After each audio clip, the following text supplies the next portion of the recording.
बच्चों, let's read this question. So this question say a force of 0.5 Newton is applied on the upper block as shown in the figure.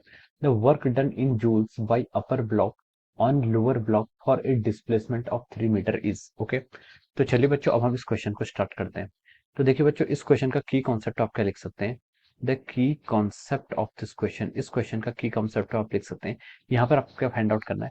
यहाँ पर आपको work done find out करना है। क्या find out करना है? यहाँ पर आपको वर्क डन फाइंड आउट करना है in upper block by the lower block. Okay, तो देखिए बच्चों, इस क्वेश्चन का की कॉन्सेप्ट आपका लिख सकते हैं friction. Friction is the key concept of this question. Okay, इस क्वेश्चन का की कॉन्सेप्ट क्या हो जाएगा आपका? फ्रिक्शन। फ्रिक्शन क्या होता है? देखिए, friction is a force. Friction एक ऐसा फोर्स होता है विच अपोजिट द रिलेटिव मोशन, जो क्या करता है? रिलेटिव मोशन को अपोज करता है बिटवीन द सर्फेसेस। सर्फेस के बीच में आपका जो रिलेटिव वेलोसिटी होती है उसको क्या करता है? आपका अपोज करता है। This is called friction. Okay, ये आपका स्मूथ सरफेस है, इसके ऊपर आपका एक ब्लॉक रखा हुआ है। ये आपका एक ब्लॉक है जिसका मास आपको 2 केजी क्वेश्चन में गिवन है। इसके ऊपर आपने एक और ब्लॉक रखा है जिसका मास कितना आपका 1 केजी क्वेश्चन में गिवन है। ओके, अब आप इस ब्लॉक पर आप फोर्स लगा रहे हैं कितना? 0.5 न्यूटन का इस डायरेक्शन में। ओके, और यहाँ पर आपको देखिए एक न्यू गिवन है, ये आपके रफ सरफेस है। यहाँ पर आपको कोएफिशिएंट ऑफ फ्रिक्शन गिवन है कितना? 0.1 गिवन है। ओके, अब देखिए, और आपसे बोला गया कि ये आपका 2 केजी का ब्लॉक है नीचे वाला। ओके, नीचे वाला ब्लॉक आपका 2 केजी का है और ऊपर वाला ब्लॉक आपका 1 केजी का है। अब देखिए, आपसे बोलेगा कि ये सरफेस आपकी स्मूथ है। Okay, this surface is smooth. Okay, तो यहाँ पर आपका इस कोएफिशिएंट क्या, ये सरफेस आपकी स्मूथ है, तो हम लिख सकते हैं आपका जो कोएफिशिएंट ऑफ फ्रिक्शन होगा वो कितना होगा? 0 के इक्वल होगा। ओके, अब देखिए क्वेश्चन को पढ़ते हैं। A force of 0.5 Newton is applied on the upper block as shown in the figure। 0.5 newton का फोर्स लगा रहे हैं। The work done by the upper block on lower block by displacement of 3 metre. Okay, हमें बताना है कि work done यहाँ पर कैलकुलेट करके हमें बताना है। ओके, अब देखिए, इस क्वेश्चन में आप क्या लिख सकते हैं? देखिए, आपके अपवर्ड ब्लॉक के ऊपर क्या लग रहा है? 0.5 न्यूटन का क्या लग रहा है? फोर्स लग रहा है। अपवर्ड ब्लॉक पर आपके लगा रहे हैं 0.5 न्यूटन का क्या लगा रहे हैं? यहाँ पर आप फोर्स लगा रहे हैं। ओके, तो देखिए, जो यहाँ पर फ्रिक्शन फोर्स होगा, फ्रिक्शन फोर्स कैसे होगा? देखिए, friction force is the force which applied by the upper block on the lower block. Upper block और लोअर ब्लॉक के बीच में क्या लगेगा? एक यहाँ पर इन दोनों के यहाँ पर मोशन की टेंडेंसी है। मोशन की टेंडेंसी मतलब रिलेटिव मोशन की, तो हम बोल सकते हैं कि there will act an friction force. यहाँ पर क्या लगेगा? एक आपका फ्रिक्शन फोर्स लगेगा। ओके, तो देखिए, फ्रिक्शन फोर्स का जो मैग्नीट्यूड होता है उसे हम क्या लिखते हैं? Mu R. Okay, mu R क्या लिखते हैं हम यहाँ पर? This is the magnitude of our friction force. हम इसको लिख सकते हैं न्यू आर। क्या हो जाता है? आर आपका होता है reaction force. Okay, reaction force कैसे होगा? देखिए, आपका 1 केजी का ब्लॉक है, इस पर आपका फोर्स डाउनवर्ड डायरेक्शन लगेगा वो जी का, और यहाँ पर एक आर लगेगा। आर क्या है? रिएक्शन। ये रिएक्शन कौन अप्लाई कर रहा है? This reaction force which is applied by the bigger block. Bigger block जो आपका रिएक्शन फोर्स अप्लाई कर रहा है उसे हम आर कह सकते हैं। और आर की वैल्यू यहाँ से किसके इक्वल आएगी? आर की वैल्यू यहाँ से आपको जी के इक्वल आएगी, और जी की वैल्यू यहाँ पर हम कितना मान सकते हैं? 9.8। ओके, कितना आएगा आपका? 9.8। तो जो आपका आर फोर्स आएगा वो कितना गया आपका? 9.8 आएगा।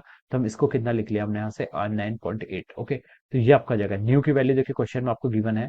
क्वेश्चन में 0.1 गिवन है, तो हम बोल सकते हैं 0.1 इंटू 9.8, ये कितना जाए आपका? देखिए 0.98। ओके, 0.98 न्यूटन क्या लग रहा है आपका? फोर्स लग रहा है। कितना फोर्स लग रहा है आपका?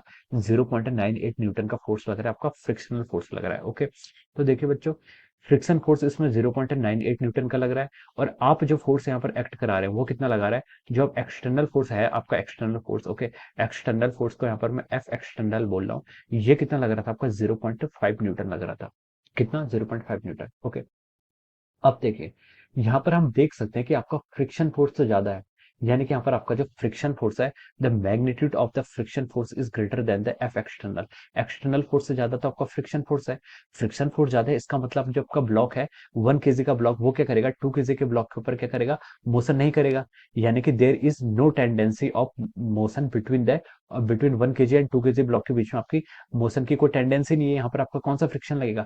हेयर एक्ट अवर स्टैटिक फ्रिक्शन। यहाँ पर आपका स्टैटिक फ्रिक्शन लगेगा, काइनेटिक फ्रिक्शन नहीं लगेगा। काइनेटिक फ्रिक्शन तब लगता है जब आपकी बॉडी मूव करती है, लेकिन यहाँ पर तो टेंडेंसी है, सिर्फ मूव नहीं कर रहा है। और हमने यहाँ पर कैलकुलेट करके देख लिया कि आपका यहाँ पर जो फ्रिक्शन फोर्स है उसका मैग्नीट्यूड ज्यादा आ रहा है as compare to our external forces. तो हम बोल सकते हैं कि ये बॉडी क्या करेगी? यहाँ पर मूव नहीं करेगी। ओके, तो ये 1 केजी और 2 केजी ब्लॉक क्या करेंगे? आपके कंबाइंडली क्या करेंगे? मूव करेंगे।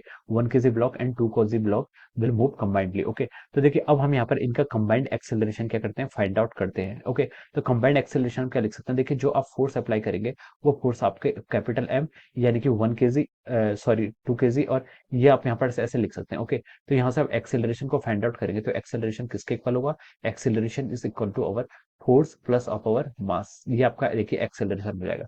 This will be our acceleration. Okay, तो देखिए, यहाँ पर से आपका फोर्स कितना एक्ट कर रहा है, देखिए फोर्स आपका एक्ट कर रहा है 0.5 न्यूटन का, कितना 0.5 न्यूटन का फोर्स आपने यहाँ पर ये एक्ट कर रहा है आपका 1 kg पर। ओके, तो हम लिख सकते हैं कि आपका 0.5 Newton divided by m plus m, मतलब इन दोनों का मास कितना हो गया आपका 3 के इक्वल आ गया। तो हम इसको क्या लिख सकते हैं, देखिए 5/30 लिख सकते हैं, 5/30 बोले तो हम इसको 1/6 लिख सकते हैं। कितना एक्सेलरेशन आ गया आपका 1/6। ओके, तो देखिए ये 1/6 एक्सेलरेशन से ये 1 kg और 2 kg दोनों ब्लॉक क्या करेंगे, आपके कंबाइंडली क्या करेंगे, मूव करेंगे। ये दोनों ब्लॉक क्या करेंगे, मूव करेंगे with a common acceleration of 1.6 metre per second square. Okay, ये आपका क्या आ गया, एक्सेलरेशन आ गया। अब क्वेश्चन में उसने बोला था कि work done by the upper block on the lower block for a displacement of 3 metre.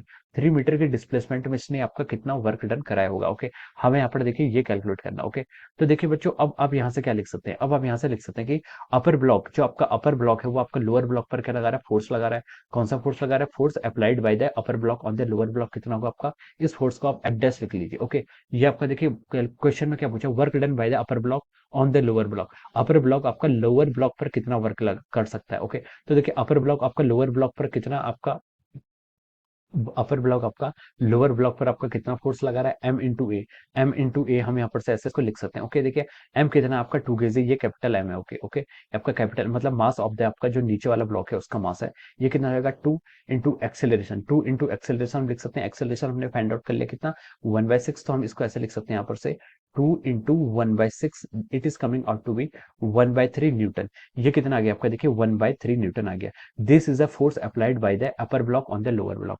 ये आपका अपर ब्लॉक क्या करेगा, लोअर ब्लॉक पर क्या लगाएगा, फोर्स लगाएगा कितना 1/3 न्यूटन का, कितने न्यूटन का 1/3 न्यूटन का। अब हमसे पूछा कि इसने इसमें वर्क डन कितना करेगा। ओके, तो हम पता है कि वर्क डन क्या होता है आपका, फोर्स इंटू डिस्प्लेसमेंट।